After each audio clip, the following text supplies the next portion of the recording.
doing fine. So leave me alone, so leave me alone, so leave me alone. I'm doing fine. So leave me alone, so leave me alone, so leave me alone. I'm doing fine. So leave me alone, so leave me alone, so leave me alone. I'm doing fine. So leave me alone, so leave me alone, so leave me alone, leave me alone. So it's the end of the year, Terry. It's our last show before Christmas. And everybody's looking for feel-good stories. And I have to say, my feel-good story of the year is you and your Traeger grill. I feel your happiness using it. I feel your happiness just being around it. Oh man.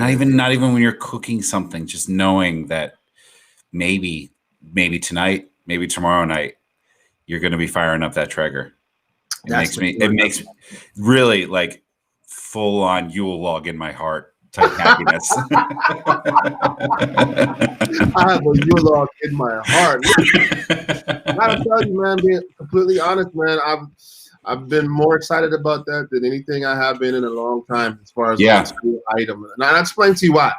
I don't know if you knew this. So first and foremost, I'm a big griller, big barbecuer, whatever you want to call it. That's my thing. And I've had a grill probably for about 15 years. A pretty good grill I've been using. Had it seasoned. It was perfect. Ceramic. It was huge. And I broke it. How do you break a grill? I'm going to tell you how. So it's eggs, right? The green eggs.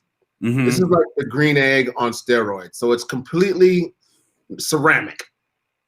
And I actually got a new replacement part for it this summer, and I was going to put the lid on it, and I disassembled it, put the lid back on, opened it up, and the lid continued to go onto the concrete on my patio and shattered into 1,000. Yeah.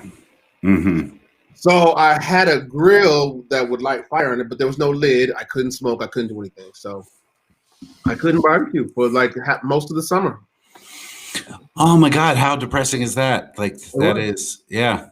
I mean, I even grilled this summer, and I'm not a griller. Really? I'm a broiler.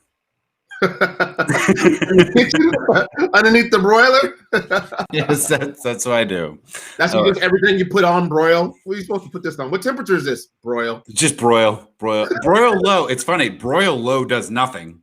And then broil high burns everything in 3.5 minutes. There's no like broil medium. There's not. No, it's either do you want to wait forever for this shit to be cooked, or you want to ruin it? Just burn it on the outside and just burn raw on the inside. So yeah, and then so on top of it, man, I don't know if you knew this. So like halfway, like closer to the beginning of the summer, like I was grilling and I was trying to find things to occupy my time, and I was video blogging some of the stuff I was making right out on the grill. I was doing this, doing that, and then people were like, "Hey, why don't you make me some of that, T?" And I was like, "Okay."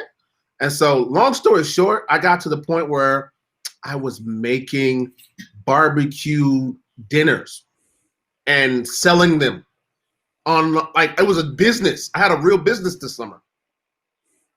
What kind of stuff were you making? I would smoke ribs. Okay. I would do homemade mac and cheese. I do homemade baked beans. I do a roll, and I had it all packaged up. I went to the food packaging center. I got the professional styrofoam packages and the little checkerboard paper that goes inside. Right.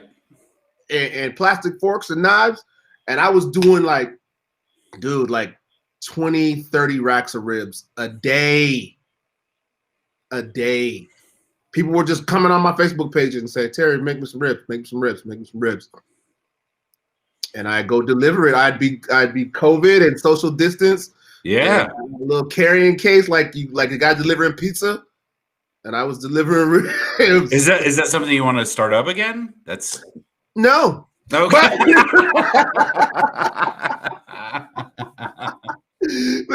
here's the challenge. I couldn't do it if I wanted to. At this point, like that, after I broke my old one, that's why I figured why it ended. Yeah. Yeah. But yeah, I mean, it was fun and it was actually pretty successful.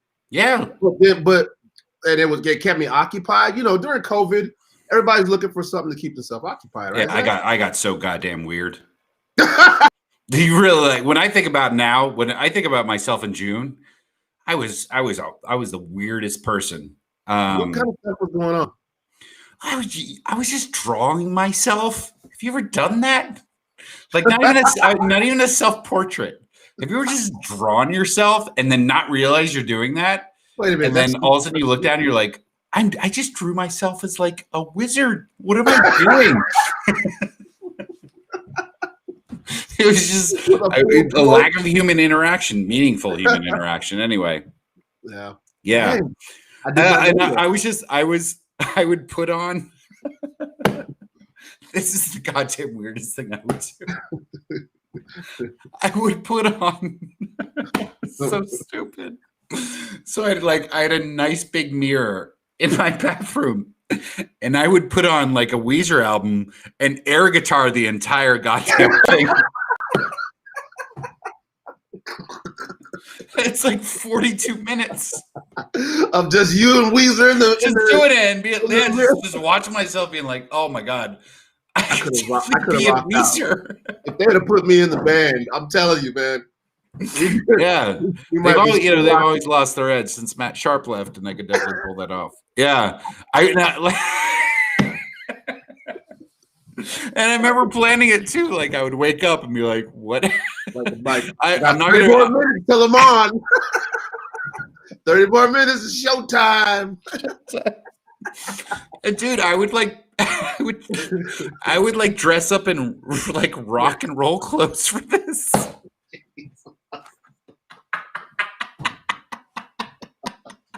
The COVID crazies. Oh my god! I would move like, because in the bathroom there'd be like toothpaste containers and shampoo and shit, and I'd move that all out of the way because it would take away from take away my face. I think that might take the cake. Yeah, I think you might take the cake with that one. I probably do. But I'm all good now. I'm better now because we have. Stage.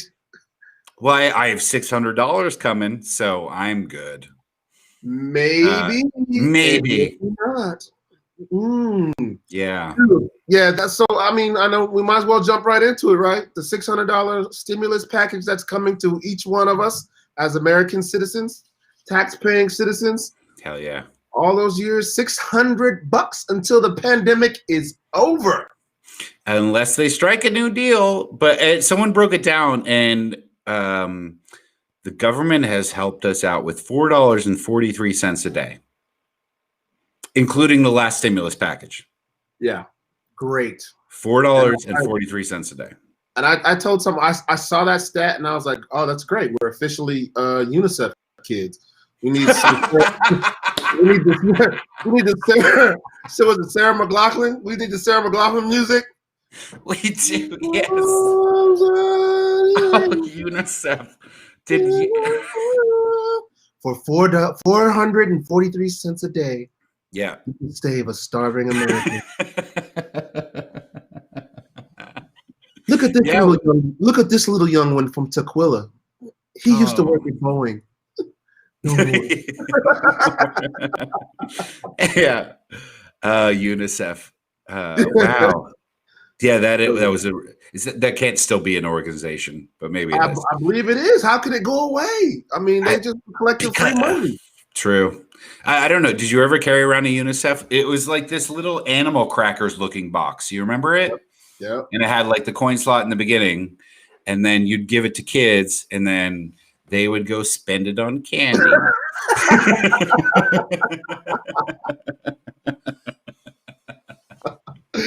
Oh my gosh! For some reason, I remember going like, did I go door to door with the UNICEF? Yeah, I did. Like stand in front of stores and stuff like that. Like I don't know why it was like it was a fundraiser. I don't know why we did it, but I don't know how I ever got a UNICEF box in my hand, but I remember people giving me money and being like, yeah, well, for one thing, I had no idea who it was supposed to go to. I was like 8, and then how to get it to them. So then I would just go home and like empty it in my palm and be like, I can get some Big League Chew. I'll go get some Big League Chew or a Slurpee or some sunflower seeds or something. Right. I mean, this is going to fix whatever problem it's supposed to fix. So why should I suffer? Yeah, I hear you. Yeah, that's where we are right now. We're right now in the same category as a UNICEF kid, man. We are UNICEF citizens. Yeah. 443 cents a day. Dude, so before we even get to the part where we might not even get that, I mean, let's just get to the point where they came to this conclusion that would be sufficient, like for a fully grown adult to live. Like, and we're not even talking about a point where it's $600 a month. We're talking about $600 for the foreseeable future. There's no end in sight. There's no predictable end to the pandemic. No. They're saying maybe fall. Well, there's mutations now. You know, I hope that vaccinations reach someone like you and I. Again, being 2 strapping young bucks, will be the last to get it. I hope that it's April was the initial projected date that I thought that I would get the vaccination. I think that's going to get pushed back a little bit. But until every single person is vaccinated, we can't go back to the life that we once knew. And that means for a lot of people, you can't go back to work. And the arrogance of, and it's not a partisan issue, because I heard Nancy Pelosi cheer on, like, it's not what we wanted, but it's something and it's significant. Go whatever. Fuck yourself. It's not. I'd rather get nothing. Honestly. I mean, it's almost like getting. I mean, it's worse. It's almost worse than getting nothing, because I was talking to somebody else who was like leaving like a 50-cent tip on like $100 dinner. You know what I'm saying? Fine steak dinner. So, well, I'd rather get nothing, because like now my cell phone bill company knows that I'm getting some money. So, they want it. Yeah, instead of being like, no, I don't have anything. And they'll be like, oh man, we know. Come on, man. Everybody got the 6. Like, how do you even prioritize that? You know what I'm saying? You can't. Yeah. Seriously, I don't know if you ever watched Lost. Yes. But you remember there was an episode that all of this food from whatever that weird corporation came like falling down, and there was candy bars and there was all this after they've been starving for so long. And at first they were like, ration it. Well, let's ration this out. And then someone wise said, let's just eat this all right now, because this is never going to last anything. It's never going to last in a meaningful way. So let's just have this one great night. So I would recommend to all Americans, go out and buy the stupidest goddamn thing you could possibly think of that costs $600. I bought 57 cartons of cigarettes. Went out with a bang. Yeah. I spent it all on Redbox. I rented the way back 600 times. Yeah, just do something dumb with it, honestly. Because to think that it's you're gonna be right back where you were literally like 3 days from now. It's the foreseeable future. I know. Not this month, the foreseeable future. $600 a month for anybody alone is just like, what do you do with that? Like, that's your monthly grocery bill for a month. Yeah. If you're single, yes. Maybe if you're married, if you're stretching it and you go into the food bank and whatnot. But then what else do?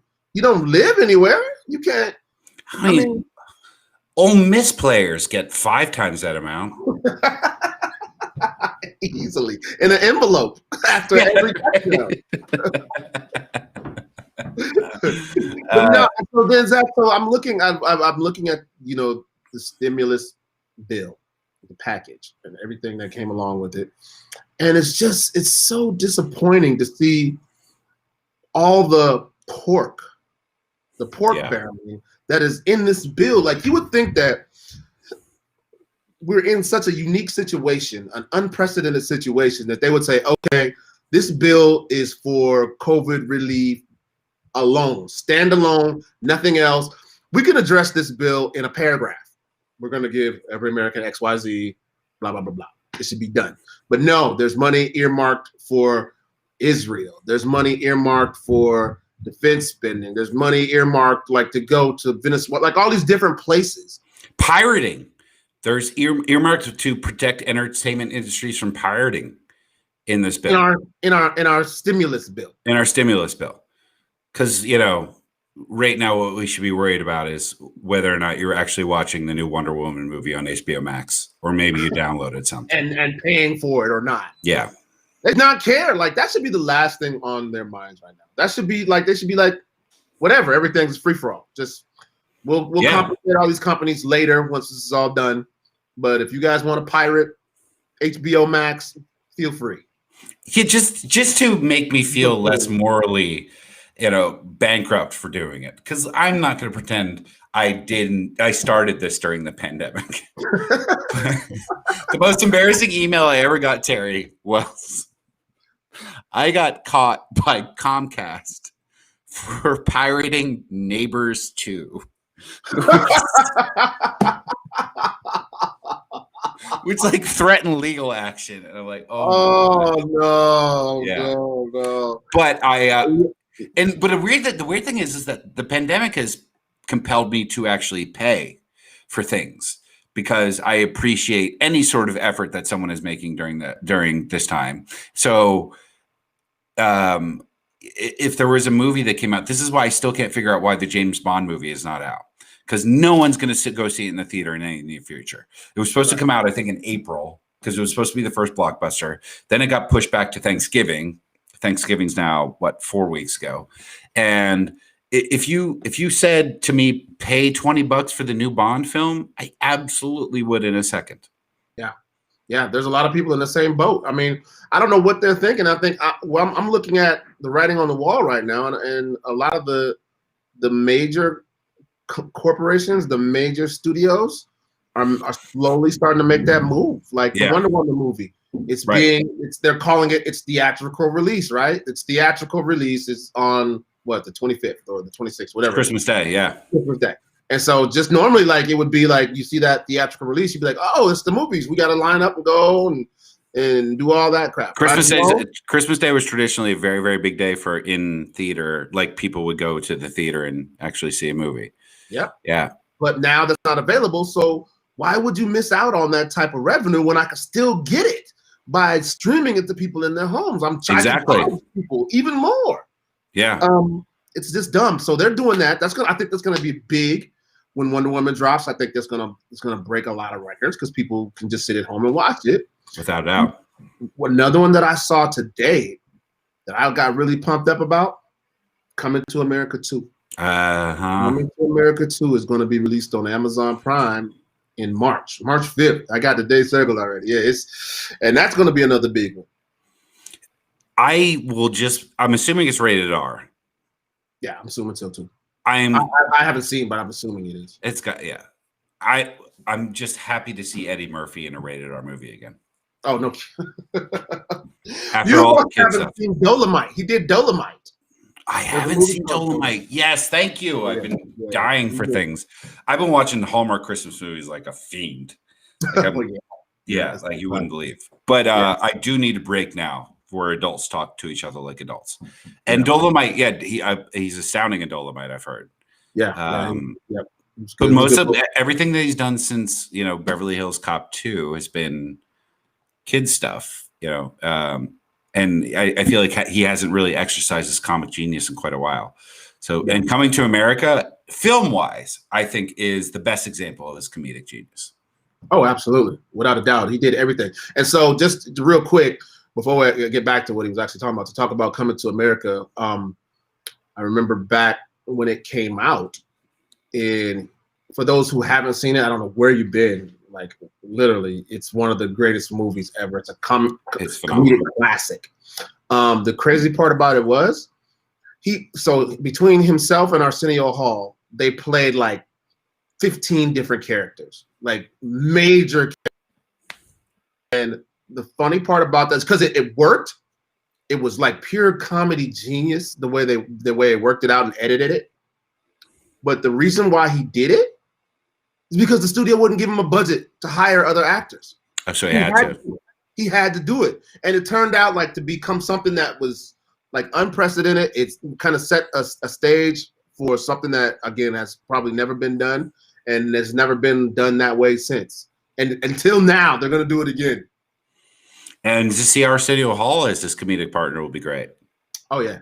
So let's face it. Since then, he's kind of been humiliating himself. I mean, if you think about it, if you were around in the 80s. Oh, Terry dropped. Damn, that was such a good tease. But stick around for that tease, because if you were around in the 80s. Hold on, Terry. Hold on. And so now we'll get a chance to see them together once again, doing a thing. March 5th. We lost Zach, but I'm gonna still keep talking. No, I'm still here. We lost you. Oh, okay. So the last thing before you drop for a second is if you were around in the 80s. Yeah, if you were around in the 80s, Arsenio Hall got his claim to fame was he was Eddie Murphy's sidekick, and that's how he became famous. And then he got his show, that show changed late night without it. It was. I don't know if it was good or not, because when I was young, I liked it, but I was young, and I just remember he did the fist pump thing, but I don't remember if he was ever very funny. I can tell you why it worked. In my opinion, why it worked. So Arsenio Hall came out at a time when the urban culture was really starting to take off. Was really starting to take flight. Like suburban America was really getting into hip hop. Like, young kids in high school and junior high were loving rap and hip hop and NWA and all those guys, right? And Arsenio was the voice of that. Like where you would never if you heard a rap song in 89 or 88 on the radio, it was like one song a day, and it was like Bust a Move, and you would like on the radio, and you'd be like, oh my God. What's now known as wedding rap. Yeah, exactly. Like, oh, everybody, grandma's dancing to Bust a Move. Right. And it was dangerous. But can't touch this. Arsenio Hall came out and he had all those guys as guests on his show. Like, that's where you would see them at. You would see NWA and Eazy-E. Are you serious? Oh, yeah. Really? Oh, yeah. That's worth like relook, because I thought of his Arsenio Hall as definitely dangerous because he was a black host, but I never thought of him as dangerous. Like, to have NWA on, that's actually a dangerous decision. That would upset. He had 2 Live Crew. Holy shit, really? They did Me So Horny on Arsenio Hall. Now, just think about that, dude. Just think about that. You're like a 16-year-old white kid from the suburbs, and Me So Horny comes on with the Me So Horny dancers. Oh, my God. And Luke? Come on, man. And so it was cutting edge. It was dangerous. Without even knowing what it meant, I knew that song was something I wasn't supposed to be listening to. I was obsessed with it. Oh, Me So Horny.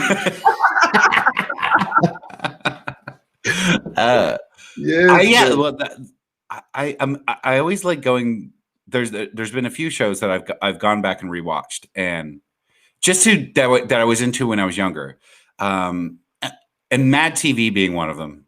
It's not like I was 12 when I watched that. Right. Mad TV is, for a period of about 5 years, was significantly better than Saturday Night Live. And I'm not one of those people who think Saturday Night Live ever.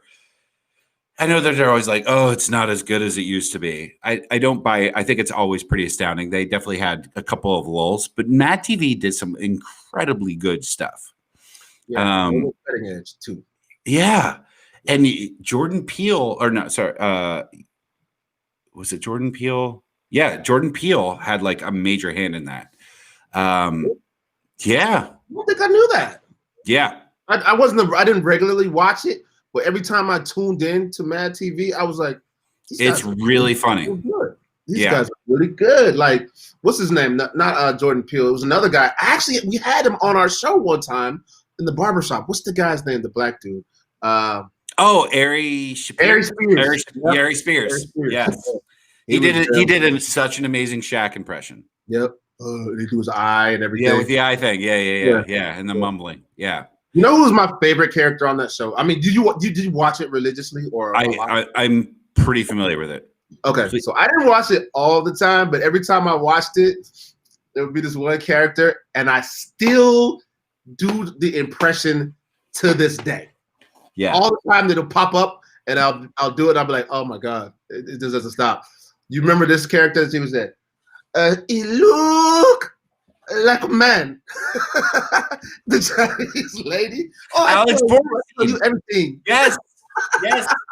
She does the voice of the Mom and Family Guy. Oh yeah. It's the same. Yes, she was a cast member. That is such a hysterically good character. She's like, oh, I tell you everything.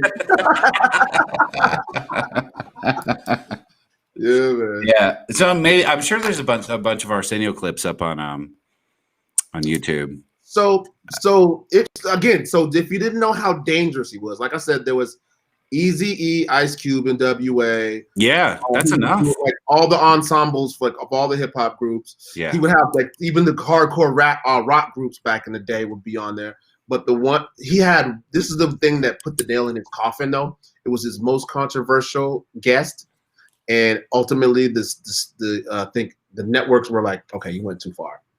He had Farrakhan. Oh. He had Farrakhan on as a guest, like the only guest, and it went sideways after that. But yeah, he was. I could see the networks panicking about that one. Yeah, Goldberg and Weisenstein had their meeting. They're like, no, yeah, can't have this. This guy trashes us all the time. And he's not. And the thing, Arsenio's show was at its essence a comedy show, and I don't remember Farrakhan ever making me laugh. Yeah, so it was clearly like that was tonally a very different show than he would normally do. Well, see, it was I think he liked to do humor. That was his natural fallback. But he did have some serious guests on there too. He had some serious, like I think he wanted to follow kind of the Leno, like the Leno, Johnny Carson. More Carson. Carson didn't always need to get a laugh. I think Leno always did, because Leno's pretty pretty shallow, but Carson had some more depth to him. Yeah. There was some times where he had some serious guests on there, like they would have like gangster, like the Bloods and Crips to talk about the Bloods and Crips thing. He might have even had Rodney King on there at some point. What? Yeah, man. This show is very different than I remember. Yeah, he would do jokes and stuff. He would do the dog pound and and get real hip hop. But sometimes he has some serious guests, And I always another one I always remember. So he had Eddie on there a couple of times, of course. Yeah. And like I think it was early on, one of his earlier guests when Eddie came on, and I'll never forget this one either. As a kid, watching it, and he's like, "So Eddie, tell us about so how's everything been in Hollywood since you've been here?" And Eddie would go, "Fine." They'd be like, "Okay, but no, the movie you just did, it wrapped up. Tell us how it went." "Good." He did it to him for like the whole first half of the interview.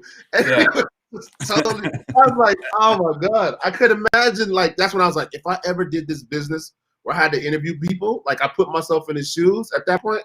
And that's always been my nightmare ever since then. Like when I interview people, like if they give me that Eddie Murphy treatment. Yeah, the one-word answers. Yes. Yeah. So how's it been down there in Portland, Zach? Rainy.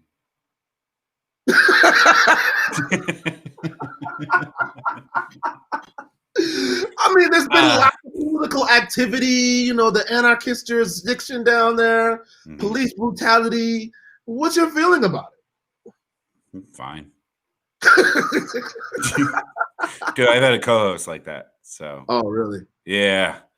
Just and would assure me, his name is Byron Beck. And it was the first show that I co-hosted. It was in Portland. And God bless him, he was a blogger, was not trained to be a radio host, even though, like, I don't know what training you need. You just talk because there's a microphone in front of you. But he would assure me before. So we would do these segments and he would be like, I got this segments, because it would be about a fucking winery or something. And then 2.5 minutes in, he'd be out of questions and be like, and he'd give me this look like just can you, all you. And I'd be like, grapes make wine, right?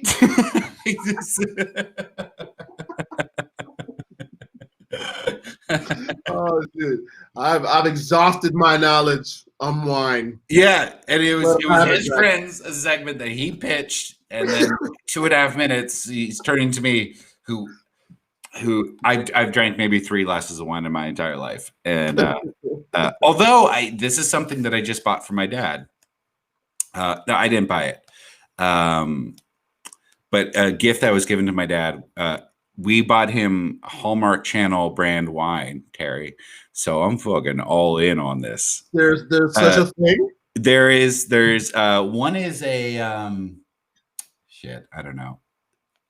Cabernet Sauvignon. Is that white or red? I think that's red. I'm gonna go with red. Okay. Well, there's a red and there's a white. And one is called Jingle and the other is called Joy. And yes. So now included in my family's wine collection are 2 bottles of Hallmark Channel brand wine. So just to confirm to everybody, this is not a bit. Like, I am really into the Hallmark Channel shit.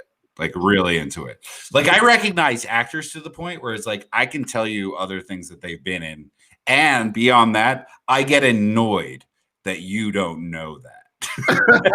You don't know John. Right. Yeah, exactly. Like, he's been in The Christmas Story. Yeah. Christmas Socks. That is they are gonna, by 2043, like, it'll be funny to see what ends first. Earth, because of climate change, or Hallmark movies because they've run out of nouns to associate the word Christmas with. Oh yeah.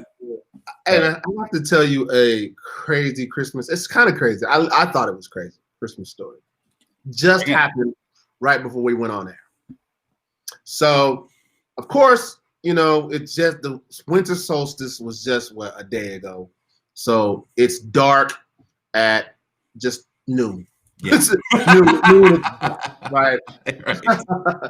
And you know, I live way out here in the wilderness, right? I'm out here. I'm just out here. There's really no, like, there's nothing around. And so me and my son, I decided this afternoon to watch Return of the Jedi.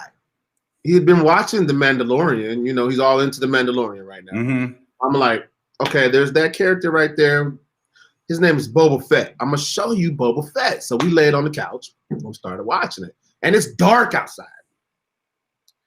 I forgot my Ring doorbell is on the charger, so there's no doorbell, right?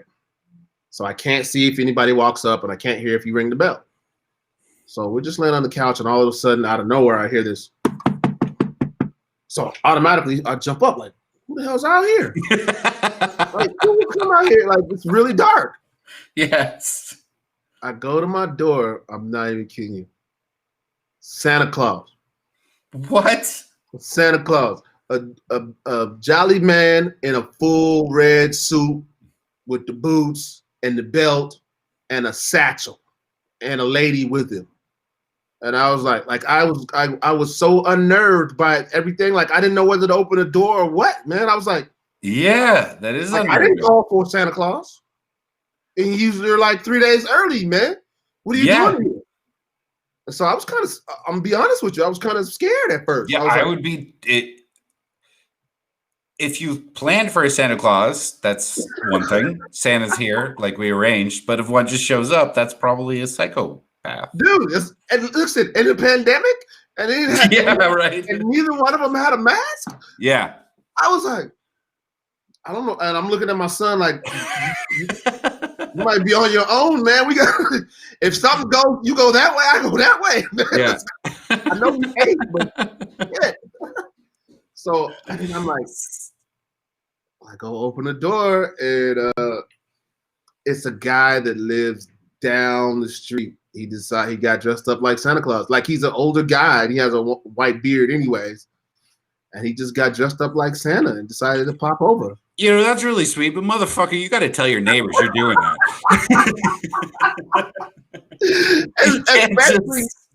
especially your paranoid black neighbor. It's the homie. Kid, come on, man. You know where we're at? And it's black outside, bro. Like right. Midnight. And so anybody coming to your door at that point is terrifying. Man. Unannounced. So, yeah. And then, like I said, especially during these times when you don't just have guests. First of all, most people don't just have unannounced guests anyways, unless it's like Amazon or UPS or somebody dropping off something, and they don't want to talk to you anyways, right? No, they hate you. So, yeah. They're like, fuck. Yeah, fuck this. Yeah. Like the third time I've been here this week. Tuesday. So yeah, that literally just happened before we went on air. And, wow. Oh, okay. That was today. That was just a few minutes ago. Wow. Okay. Literally. So I hope that it turned out okay. Like that. It did. I was still Santa came into the house and I got it. Listen, so here's the thing. This is part of the reason why I'm telling this story. There's layers to it. Like, cause I was like, what do I do? Do I invite Santa in? Or do I make Santa stay on the board? What do I do? My kid is here. That's right a great now, question. Right? Yeah. Do I say, oh, welcome in? Come in with all your COVIDness and whatever, and whatever else you might be bringing, because I still don't know who you are right now. Right. Like, so what do you do? Like, what do you do at that minute, Zach? People out there that might be watching. There's no way I'm letting him in. Because if I wanted to get into your house and steal your shit, that's what I would dress like. What? Stick him up. Get on the ground. Who's this young man? Chloroform.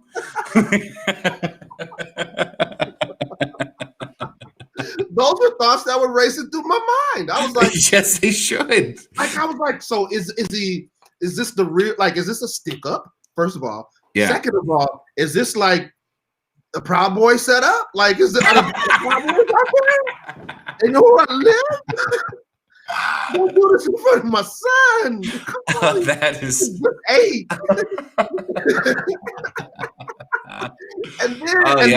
and then the final was like, y'all don't have masks on. I don't know you. Right. I mean, you about to come, and they just came on in. You did the right thing. You probably did the right thing by keeping them out. I didn't. They came in, Zach. Oh, I thought that you. Okay. So no, I opened the door. Yeah. And he came in. Oh, did he bring gifts? And so that's the next part where it gets even more sketchy. I've been put in some awkward positions today. So you know I'm not kidding because I'm kind of crying now I'm thinking about it. I didn't really have a chance to think about it before we went on air. Yeah. That's how short time ago it was. So they come in and they just be Santa Claus to my son, right? And I'm just like, he's like, oh, you got a list, blah, blah, all that stuff, right? And I'm like, oh, Santa. And then I'm like, I'm like, okay, I know who you are now. You're the guy. Okay, yeah. You recognize him, sure. So I'm like, okay, all right, Santa. And then he goes, reach into my satchel.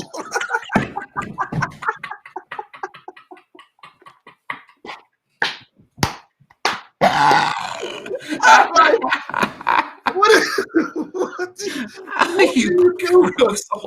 do you do, Zach? I don't reach there with your kid. Yeah. You don't want to ruin Christmas, right? Right. The whole pageantry is working for your son at this point.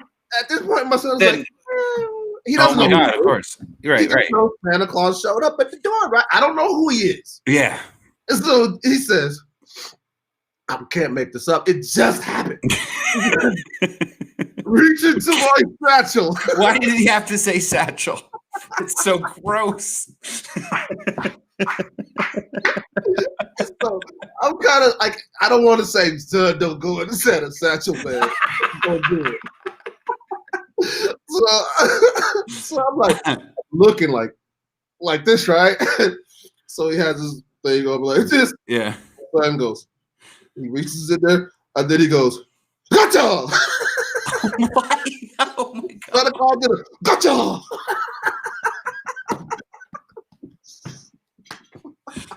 Oh my God. I swear to God, dude. I couldn't make this up, man. This just happened. Oh my God. I was like, holy shit. I'm about to beat up Santa Claus in my front entryway. Yeah. So anyway, we made it out. Did your son get a gift or anything from Santa? He got a candy cane. Of course. That's what I was gonna guess. This is a piece of shit candy cane. Nobody. Yeah, candy cane.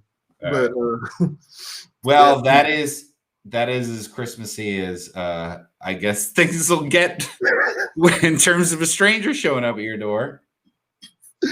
I'm just happy we didn't have any eventualities. Yeah. All right. Well, have a great Christmas, man. Man, thank you. You too, brother. Yeah. I mean, and I'm gonna go ahead and rock out a little bit here. Oh yeah. Yeah. This is better than the mirror. 42 minutes, dude. Their albums get long. And I'm not gonna pretend I didn't change. I would change outfits sometimes.